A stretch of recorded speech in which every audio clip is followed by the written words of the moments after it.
Hello guys, welcome to Vidyashala online portal. आज हम प्रबंध के आधारभूत सिद्धांत पढ़ने वाले हैं, मतलब फंडामेंटल प्रिंसिपल्स ऑफ मैनेजमेंट। ठीक है, तो जैसा कि आपको पता है कि जितने भी हमारे शोधकर्ता थे, मतलब रिसर्चर्स थे मैनेजमेंट के या मैनेजमेंट के सिद्धांतों के, उन्होंने अपने अपने आधार पे, अपने अपने रिसर्च के आधार पे एक विशेष प्रबंध के अलग अलग सिद्धांत दिए हैं। ठीक है, उसी में थे एक प्रसिद्ध उद्योगपति फ्रांस के हेनरी फ्योल, जिन्होंने अपनी book general and industrial management में प्रबंध के 14 सिद्धांतों का वर्णन किया है। ठीक है, उन्होंने प्रबंध के सिद्धांत तथा तत्वों में अंतर स्पष्ट करते हुए कहा है कि प्रबंध के सिद्धांत जो हैं वो आधारभूत सत्य हैं और कारण एवं परिणाम में संबंध स्थापित करते हैं, जबकि प्रबंध के तत्व जो हैं वो इसके कार्यों की ओर संकेत करते हैं। ठीक है, अब जान लेते हैं कि हेनरी फ्योल द्वारा जो 14 सिद्धांत दिए हैं उन्होंने, वो है क्या। ठीक है गाइज, ये टॉपिक जो है बहुत ज़्यादा इंपॉर्टेंट है आपके लिए 12th क्लास में, और आपको एट द एंड वाइवा के लिए इसमें से प्रोजेक्ट बनाने को भी मिलता है यही टॉपिक सेम। ठीक है, तो ध्यान से पढ़िएगा इसे। ओके, तो फर्स्ट है आपका कार्य विभाजन, डिवीज़न ऑफ वर्क। ये सिद्धांत हमें ये कहता है कि जो संपूर्ण कार्य है हमारे ऑर्गेनाइजेशन में, उनको क्या करना चाहिए, बांट देना चाहिए लोगों को। जितने भी लोग कार्यरत हमारे ऑर्गेनाइजेशन में, उनको उनकी योग्यता के अनुसार और रुचि के अनुसार बांट देना चाहिए, और उनको बार बार वही काम देना चाहिए जिसमें उनकी रुचि है या जिसमें वो निपुण है। ठीक है, मतलब जो वो काम करने में सक्षम है। इससे क्या होता है कि उनके कार्यों में विशिष्टीकरण आती है, मतलब वो उसमें परफेक्ट हो जाते हैं। अब आप किसी भी एक काम को बार बार दोहराओगे, बार बार करोगे, तो आप उसमें क्या हो जाओगे, आप उसमें परफेक्ट हो जाओगे। ठीक है, पहले आपको उस कार्य को करने में ज़्यादा समय लगेगा, पर जैसे जैसे आप उसमें कुशल होते जाओगे, परफेक्ट होते जाओगे, तो आपके काम करने की क्षमता जो है वो बढ़ती जाएगी, और जो काम करने का टाइम है, मतलब जो समय लग रहा है आपको काम करने में, वो क्या हो जाएगा, कम होता जाएगा। तो इससे कर्मचारियों की कुशलता में भी वृद्धि होती है और समय भी बचता है। नेक्स्ट है अधिकार एवं उत्तरदायित्व, अथॉरिटी एंड रिस्पॉन्सिबिलिटी। तो दूसरा सिद्धांत हमें ये कहता है कि अधिकार और उत्तरदायित्व जो है वो साथ साथ चलते हैं। मतलब अगर आप किसी व्यक्ति को किसी काम के लिए उत्तरदायित्व उसे ठहराना चाहते हैं, चाहे उसका रिज़ल्ट गलत आया या उसका रिज़ल्ट सही आया, या जो भी है वो काम गलत तरीके से हुआ या सही तरीके से हुआ, तो आप किसी एक व्यक्ति को अगर जिम्मेदार ठहराना चाहते हैं उस काम के लिए, तो आपको उसे उस चीज़ के लिए अधिकार भी देना होगा, उसे अपने तरीके से करने के लिए, मतलब उसे उस काम के लिए रिस्पॉन्सिबिलिटी देनी, तभी आप उस काम के लिए उसे उत्तरदायी ठहरा सकते हैं। ठीक है, थर्ड है आपका अनुशासन, डिसिप्लिन। ये सिद्धांत ये कहता है कि किसी संगठन में जो भी नियम और कानून बनाए गए हैं, या रोज़गार से लेके काम से लेके जो भी समझौते हुए हैं, उसका पालन उच्च अधिकारी द्वारा और अधीनस्थों द्वारा, मतलब कि जो भी काम कर रहे हैं उनके नीचे जो भी वर्कर्स हैं उनके द्वारा भी पालन होना चाहिए, तभी जाके एक संगठन जो है वो अनुशासित संस्था बनती है। ठीक है, नेक्स्ट है आपका आदेश की एकता, यूनिटी ऑफ कमांड। यह सिद्धांत ये बताता है कि प्रत्येक कर्मचारी को एक समय पर केवल एक ही अधिकारी द्वारा आदेश प्राप्त होना चाहिए, मतलब एक कर्मचारी को एक समय पर एक ही अधिकारी द्वारा आदेश प्राप्त होने चाहिए। ठीक है, किसी काम को करने के लिए, और वो जिस अधिकारी द्वारा उसे काम सौंपा गया है वो उसके लिए उत्तरदायी हो। जैसा कि आप यहाँ पे देख सकते हैं कि सही दृष्टिकोण कौन सा है और गलत दृष्टिकोण कौन सा है। यहाँ पे जो M1 और M2 है वो मैनेजर्स को डिनोट कर रहे हैं। ठीक है, और S1, S2, S3 जो है वो सब ऑर्डिनेट्स को डिनोट कर रहे हैं, मतलब उनके नीचे काम करने वाले लोगों को। ठीक है, तो यहाँ पे एक मैनेजर द्वारा व्यक्तियों को आदेश दिया जा रहा है। ठीक है, वो एक मैनेजर द्वारा किसी एक ही काम से रिलेटेड इन तीनों वर्कर्स को आदेश दिया जा रहा है। ठीक है, और यहाँ पे आप गलत दृष्टिकोण में देख सकते हैं कि दो मैनेजर्स द्वारा इन तीनों सब ऑर्डिनेट्स को आदेश दिए जा रहे हैं। इससे क्या होगा कि जब आप अलग अलग लोगों से आदेश प्राप्त करेंगे, मतलब जो भी वर्कर्स है वो अलग अलग मैनेजर्स से आदेश एक ही समय पर प्राप्त करेंगे अलग अलग कामों के लिए, तो वो किस काम को या किस मैनेजर को पहले प्रायोरिटी दें, मतलब प्राथमिकता पहले किसको दें, सबसे पहले तो इसमें भ्रम पैदा होगा। ठीक है, और जो हमारे मैनेजर्स हैं, जो भी अलग अलग मैनेजर्स ने उनको आदेश दिया होगा वो भी अपना काम पहले करवाने के लिए उन कर्मचारियों को फोर्स करेंगे। इससे क्या होगा कि अधिकारियों में भी मनमुटाव होगा और जो हमारे वर्कर्स होंगे वो भी भ्रमित होंगे। नेक्स्ट है आपका निर्देश की एकता, यूनिटी ऑफ डायरेक्शन।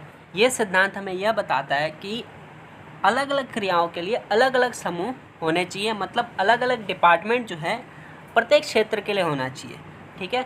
और उन डिपार्टमेंट्स में एक ही अध्यक्ष होना चाहिए और एक ही योजना लागू होनी चाहिए, ठीक है। मतलब उस एक अध्यक्ष द्वारा उस पर्टिकुलर डिपार्टमेंट के लिए जो योजना बनाई जा रही है वो उसी डिपार्टमेंट में लागू हो, उसी क्षेत्र में लागू हो, किसी और क्षेत्र में ना लागू हो, ठीक है। लेट्स से फॉर एग्जांपल एक ऑटोमोबाइल कंपनी जो है स्कूटर और कार दो उत्पादों का निर्माण करती है, ठीक है। तो जाहिर सी बात है कि उसमें दो डिवीज़न होंगे, मतलब दो डिपार्टमेंट होंगे, एक स्कूटर का डिपार्टमेंट होगा और एक कार वाला डिपार्टमेंट होगा, ठीक है। और दोनों उत्पाद जो हैं वो बाज़ार में जाएंगे तो उन दोनों उत्पादों से रिलेटेड जो समस्याएं होंगी वो अलग अलग होंगी। तो दोनों विभाग जो हैं वो क्या करेंगे, अपनी अपनी स्थिति के अनुसार, मतलब जो भी उनके डिपार्टमेंट की समस्याएं होंगी या उनके उत्पादों से रिलेटेड जो भी समस्याएं होंगी उनको ध्यान में रखते हुए वो योजनाएं बनाएंगे अच्छे परिणाम पाने के लिए। अब ऐसा तो नहीं कि अगर आपने स्कूटर से रिलेटेड समस्याओं के लिए योजनाएं बनाई हैं तो उसको कार पे लागू कर देंगे, या कार से रिलेटेड जो भी समस्याएं हैं उसको स्कूटर वाले डिवीज़न पे आप लागू कर सकते हैं। नेक्स्ट सिद्धांत है आपका व्यक्तिगत हित सामान्य हित के अधीन होना चाहिए, ठीक है।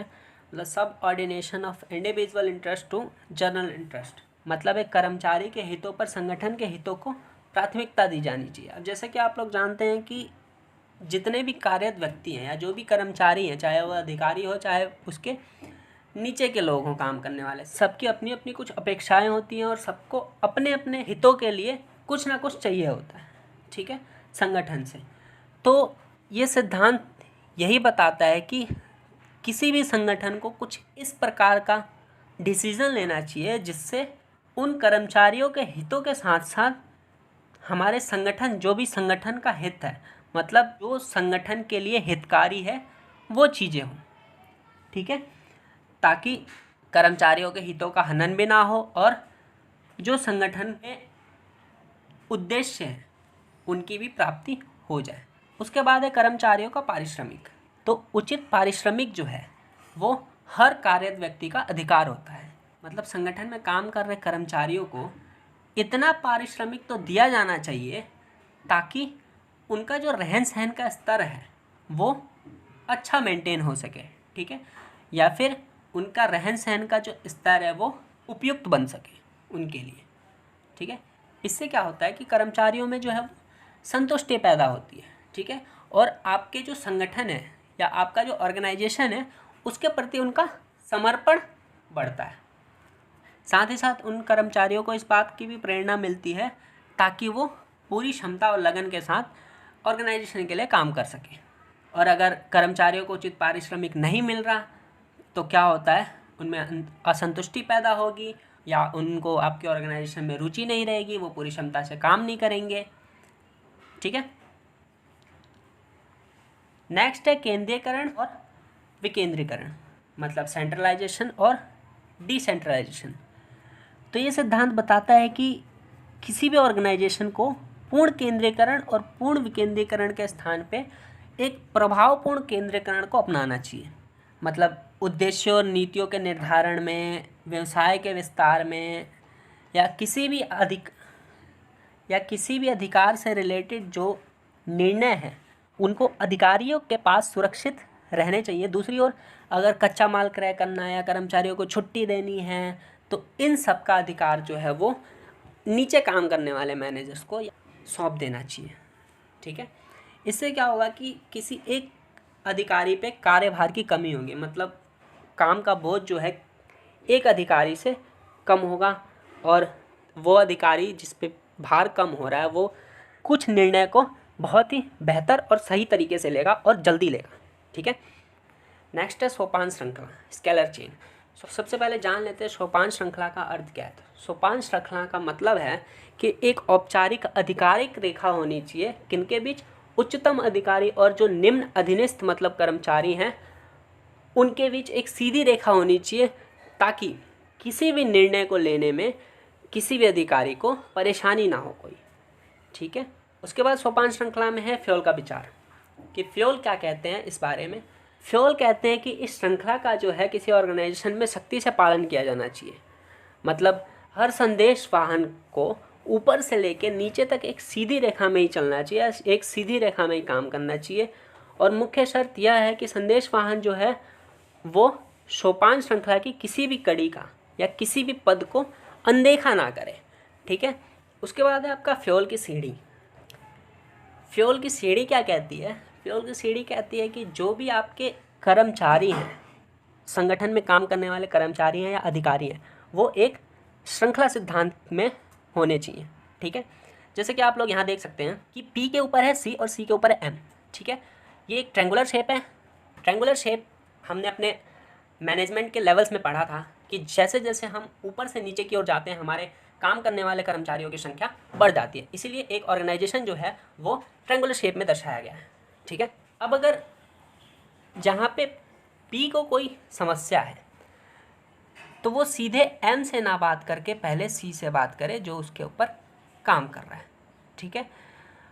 अगर P सीधा M से कांटेक्ट करता है अपने समस्याओं के समाधान के लिए, तो M जो है वो उस कार्य को C को सौंपेगा कि अपने नीचे कर्मचारियों की समस्याओं का समाधान करो। लेकिन C को अगर अपने नीचे काम कर रहे कर्मचारियों की समस्याओं के रिपोर्ट ही नहीं है या पता ही नहीं है, तो वो किस आधार पे उनसे जुड़े प्लान बनाएगा या फिर निर्णय लेगा, ठीक है। तो यहाँ पे कोई भी कड़ी छूटनी नहीं चाहिए। सोपान श्रृंखला और फ्योल के विचार ये कहते हैं कि अगर आपको सभी पदों में सही निर्णय लेना है तो आपको अपने नीचे काम कर रहे हैं अधिकारियों की सारी रिपोर्ट जाननी होगी या सारी रिपोर्ट पता होनी चाहिए। और अगर उनके नीचे काम करने वाले लोगों को किसी समस्या का समाधान चाहिए या किसी समस्याओं से उबरना है तो मेक श्योर कि आपके ऊपर काम कर रहे लोगों को आपकी पूरी डिटेल्स या पूरी समस्या या फिर काम करने की पूरी रिपोर्ट पता हो, ठीक है। उसके बाद है उपयोगिता। उपयोगिता ये कहती है कि अधिकारियों और संदेश वाहन की अधिक स्पष्ट व्यवस्था होने के कारण जो है वो समस्याओं को शीघ्र हल करने में सक्षम हो सकते हैं। उसके बाद है समतल संपर्क। समतल संपर्क जो है सोपान श्रृंखला के सिद्धांत का अपवाद है, ठीक है। अब इस अवधारणा में जो है विकास आकस्मिक होते हैं। मतलब इसमें कर्मचारियों से सीधा संपर्क स्थापित किया जा सकता है बिना किसी उच्च अधिकारी के, ठीक है। या अपने साथ काम कर रहे लोगों के साथ आप सीधा संपर्क बना सकते हैं बिना किसी उच्च अधिकारी की सहायता से। नेक्स्ट है आपका व्यवस्था अथवा क्रमबद्धता, मतलब ऑर्डर। तो फ्योल इस सिद्धांत द्वारा ये बताना चाहते हैं कि जो भी आपके ऑर्गेनाइजेशन में काम कर रहे लोग हैं उनको सही कार्य पर लगाना चाहिए और जितने भी वस्तु आपके ऑर्गेनाइजेशन में इंट्रोड्यूस हुई है उनको सही स्थान पर रखना चाहिए, ठीक है। मतलब यहाँ पे फ्योल जो है वो भौतिक संसाधनों को और मानवीय संसाधनों को व्यवस्थित करना चाहते हैं, ठीक है। उनका कहना ये है कि ऑर्गेनाइजेशन में जितनी भी वस्तुएं हैं उनको एक उचित स्थान पे होना चाहिए और हर वस्तु के लिए एक अलग स्थान सुनिश्चित होना चाहिए, ठीक है। वैसे ही लोगों के बारे में कि जितने भी काम कर रहे व्यक्ति हैं उनका भी एक पर्टिकुलर स्थान काम करने का होना चाहिए। ऐसा नहीं कि आज किसी व्यक्ति के लिए एक जगह काम सुनिश्चित किया और कल वही मशीनरी या वही व्यक्ति जो है कहीं और बैठ के काम कर रहा है, तो ऐसा नहीं होना चाहिए। उनके लिए भी स्थान निश्चित होना चाहिए और वस्तुओं के लिए भी स्थान निश्चित होना चाहिए ताकि इससे भौतिक और मानवीय संसाधनों का प्रभावपूर्ण उपयोग हो सके और आवश्यकता पड़ने पर संसाधनों को खोजने में जो है वो हम समय बर्बाद ना करें, ठीक है। और इससे एक संगठन जो है वो एक बेहतर अनुशासन स्थापित कर सकता है। 11 सिद्धांत है आपका समता, मतलब समानता, इक्विटी। तो इस सिद्धांत के अनुसार प्रबंधक जो है अपने नीचे काम कर रहे लोगों के साथ जितना ज़्यादा संभव हो सके उतना ज़्यादा निष्पक्ष रूप से व्यवहार करे ताकि उनमें काम के प्रति समर्पण की भावना विकसित हो, ठीक है। जैसे एक पर्टिकुलर व्यक्ति जो है वो मैनेजर का चहेता है, ठीक है, या मैनेजर का रिलेटिव है, तो वो दिन की कम इकाइयाँ निकाल रहा है, 5 निकाल रहा है, 8 निकाल रहा है, लेकिन वहीं पे बाकी सारे जो मज़दूर हैं या बाकी सारे जो कर्मचारी हैं वो दिन के 10-15 इकाइयाँ निकाल रहे हैं और वो उनका लक्ष्य है कि आपको दिन में 10 या 15 इकाइयाँ निकालनी है, ठीक है। लेकिन जो एक पर्टिकुलर व्यक्ति है जो मैनेजर का चहेता है, ठीक है, या मैनेजर का रिश्तेदार है, वो कम इकाइयाँ निकाल रहा है, फिर भी और मज़दूरों को और उसको बराबर मजदूरी दी जा रही है, तो ये दूसरे मजदूरों के लिए बैर की भावना उत्पन्न करेगा और उनमें असंतुष्टि पैदा करेगा, ठीक है। तो सभी कर्मचारियों को अगर आप बराबर मजदूरी दे रहे हैं तो मेक श्योर कि सभी कर्मचारी जो हैं वो बराबर काम कर रहे हैं, ठीक है।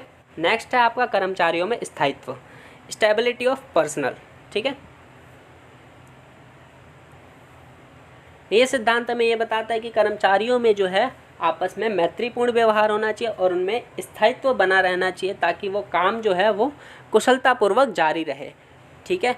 अब अगर आपके आसपास के लोगों के साथ आपकी दुश्मनी हो गई या आपसे उनकी बनती नहीं, उस कंडीशन में या उस माहौल में आपके लिए काम करना जो है वो क्या हो जाएगा, कठिन हो जाएगा। उनके बीच स्थायित्व और मैत्रीपूर्ण व्यवहार जो है वो स्थापित करना आवश्यक है, ओके। सेकेंड लास्ट है आपका पहल क्षमता, इनिशिएटिव, मतलब संगठन में कर्मचारियों को जो है योजना बनाने के लिए और लागू करने के लिए उनको भी अवसर प्रदान करना चाहिए, ठीक है, क्योंकि वो किस कंडीशन में काम कर रहे हैं या किस कंडीशन में काम करना चाहते हैं या उनको कौन कौन सी चीज़ें जो हैं उनकी मदद कर सकती है काम करने में, इन सब चीज़ों के लिए वो फ्री होने चाहिए बताने के लिए या फिर उन सब पर योजना बनाने के लिए। तो ये सिद्धांत हमें ये कहता है कि अगर आप कर्मचारियों के लिए योजनाएं बना रहे हैं तो उनकी पहल क्षमता भी उसमें होनी चाहिए, मतलब उनकी भी भागीदारी उसमें होनी चाहिए। इससे क्या होता है कि कर्मचारियों की सोच शक्ति में वृद्धि होती है, कर्मचारियों का निर्णय लागू करने में सहयोग होता है और कर्मचारी जो है अपने हिसाब से निर्णय बनाते हैं, तो उन निर्णयों के साथ काम करने में उन्हें कोई परेशानी नहीं होती। लास्ट है आपका सहयोग की भावना, स्पिरिट डी कॉर्प्स। ये सिद्धांत जो है वो प्रबंधकों के लिए है, मतलब कर्मचारियों की टीम को लीड करने वालों में सहयोग की भावना होनी चाहिए, ठीक है। और प्रबंधक जो है अपने नीचे काम कर रहे लोगों के साथ मैं की जगह हम शब्द का प्रयोग करना चाहिए और ऐसा दिखाना चाहिए कि एक लीडर जो है या एक लीड करने वाला व्यक्ति जो है वो उन काम करने वाले लोगों की वजह से ही है और उन काम करने वाले लोगों के बिना वो कुछ नहीं है। इससे क्या है कि टीम में एकता और प्रेरणा की भावना उत्पन्न होती है और उद्देश्य प्राप्ति में आसानी होती है।